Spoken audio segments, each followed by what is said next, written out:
Hello ஹாய்ங்க. இன்றைக்கி நம்ம பாலக் பன்னீர் எப்படி பண்ணுறதுன்னு நான் சொல்லித்தரேங்க. இது ரொட்டிக்கு நல்லாயிருக்கும், நானுக்கு நல்லா இருக்குங்க. நீங்கள் செஞ்சு பாருங்கள், ரொம்ப டேஸ்டியாக இருக்கும். எப்படி செய்கிறதுன்னு நான் சொல்கிறேன். பாலக்கை நல்லா ஆஞ்சிட்டு கழுவி எடுத்து வச்சுருக்கேன். ஒரு கட்டு வாங்கினேங்க. இப்போ தண்ணி காய வச்சிட்டோம், கடாயில் காயட்டும். வச்சிருச்சுங்க. பாலக்கை அதில் சேர்த்துக்கலாம்.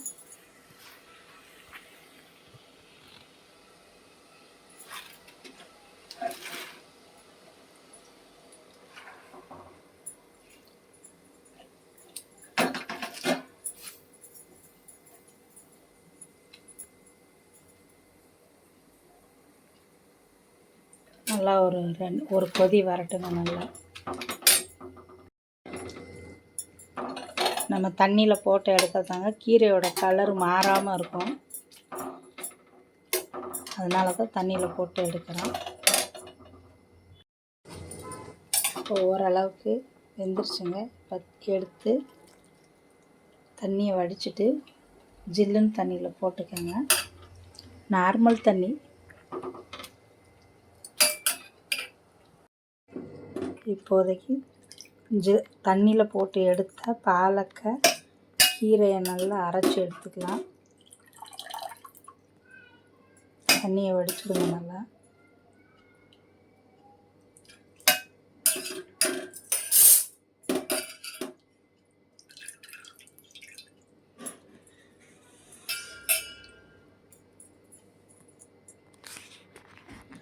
அது கூட 2 பச்சை மிளகாய் சேர்த்துக்கலாம். கொத்தமல்லி தழை சேர்த்து நம்ம அரைச்சிக்கலாம். நம்ம பாலக்கீரையை அரைச்சி எடுத்துட்டோங்க. இப்போ இன்னொரு மசாலாக்காக நம்ம தக்காளி ஒரு 3 தக்காளி எடுத்துருக்குறேங்க. இஞ்சி பூண்டு பல் சேர்த்துருக்கேங்க. அது கூட முந்திரி ஒரு 4-5 முந்திரி சேர்த்துருக்கேன். இதை நம்ம அரைச்சிக்கலாங்க. இப்போ பன்னீரை ஃப்ரை பண்ணி எடுத்துக்கோங்க. எண்ணெய் ஊற்றி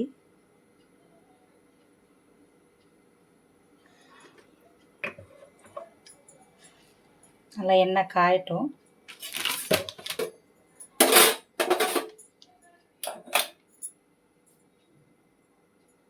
எண்ணெய் காஞ்சிருச்சுங்க. பன்னீரை முழுசாகவே போட்டு ஃப்ரை பண்ணிடலாம். பன்னீர் இந்த அளவுக்கு நம்ம பொரிச்சு எடுத்தாச்சுங்க. அப்புறம் கட் பண்ணி போட்டுக்கலாம்.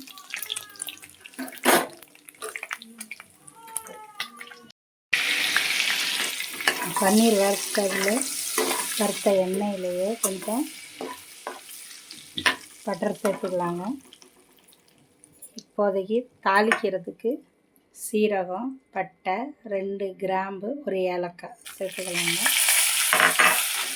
நல்லா ஃப்ரை பண்ணதுக்கப்புறம் வெங்காயத்தை சேர்த்துக்கலாம்.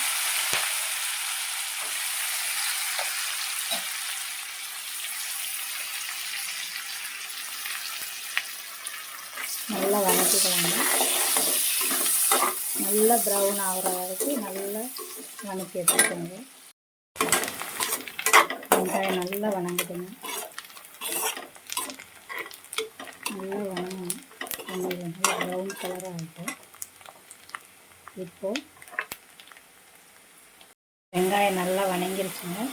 கரம் மசாலா 1/2 டீஸ்பூன், மஞ்சத்தூள் 1/2 டீஸ்பூன், 1 டீஸ்பூன் மிளகாய் பொடி உங்களுக்கு தேவைக்கு ஏற்ற மாதிரி போட்டுக்கோங்க.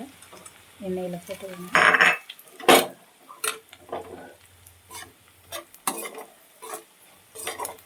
போட்டதுக்கப்புறம் தக்காளி அதில் சேர்த்துக்கோங்க. அரைச்சி வச்சுருக்க தக்காளி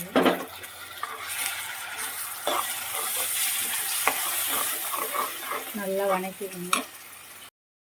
நல்லா வதங்கட்டுங்க. இப்போது தேவையான அளவு உப்பு சேர்த்துக்கோங்க. நல்லா வதக்குங்க. நல்லா எண்ணெய் பிரிகிற அளவுக்கு வதக்குங்க. நல்லா வதக்குங்க. இப்போ கசூரி மேத்தி போட்டுக்கோங்க. இது வேறு ஒன்றும் இல்லைங்க, வெந்தயக்கீரையை ஃப்ரை பண்ணி வச்சுருக்காங்க. இது போட்டால் டேஸ்ட் ஃப்ளேவர் நல்லா வரும். அதனால் அதையும் சேர்த்துக்கோங்க. ரொம்ப டேஸ்டியாக இருக்குங்க. செஞ்சு பாருங்கள். சப்பாத்திக்கு, சாப்பாட்டுக்கு நல்லாயிருக்கும். நானுக்கு நல்லாயிருக்கும், பரோட்டாவுக்கு நல்லாயிருக்குங்க. நீங்கள் செஞ்சு பார்த்துட்டு கமெண்ட் பண்ணுங்கள். ரொம்ப டேஸ்டியானதுங்க. சாப்பிட்டு பார்த்து கமெண்ட் பண்ணுங்கள். நல்லா வணங்கிருக்குங்க. கிரேவி நல்லா எண்ணெய் பிரிஞ்சு இப்படி வரக்குள்ள நம்ம அரைச்சி வச்சுருக்க பாலக்கீரையை அதில் சேர்த்துக்கோங்க. நல்லா சேர்த்து கிண்டிக்கோங்க. நல்லா கிளறி விடுங்க, கலர் மாறாமல் இருக்கும். நல்லா கிளறி வச்சுக்கோங்க.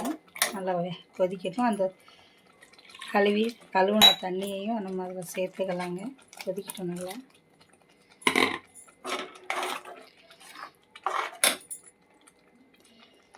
நீங்கள் என் சேனலை சப்ஸ்கிரைப் பண்ணி வச்சுக்கோங்க. அப்போ தான் நான் போடுற எல்லா வெரைட்டிஸ் சமையல் எல்லாம் உங்களை வந்து சேரும். நீங்கள் பார்க்கலாம், செஞ்சு பாருங்கள். ரொம்ப டேஸ்டியாக இருக்கும். வித்தியாசமான சமையலாக போடுவேன், செஞ்சு பாருங்கள். இப்போ நல்லா எண்ணெய் பிரித்து வந்துடுதுங்க. பன்னீரை இப்போ சேர்த்துக்கலாம். பன்னீரை சேர்த்து கிண்டிக்கலாங்க. நல்லா கிளறிக்கலாம்.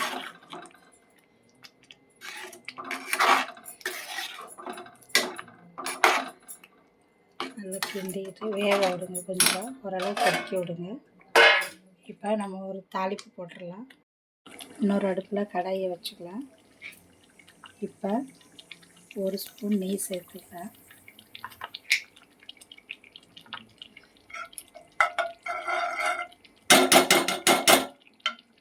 நல்லா சூடியாக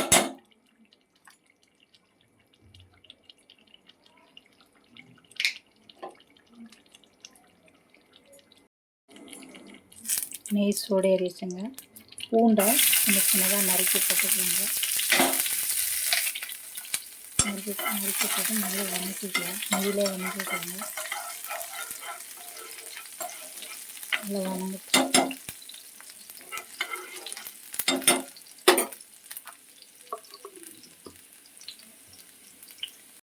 கலரில் ஆகணும். இப்போ 2 காஞ்ச மிளகா சேர்த்துக்கோங்க.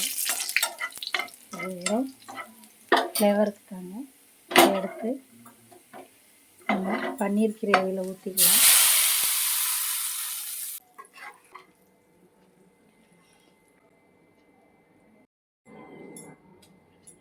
பன்னீர் கிரேவி ரெடி ஆயிடுச்சுங்க.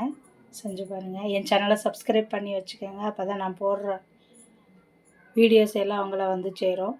கமெண்ட் பண்ணுங்கள், ஷேர் பண்ணுங்கள், சப்ஸ்கிரைப் பண்ணுங்கள். பாய்.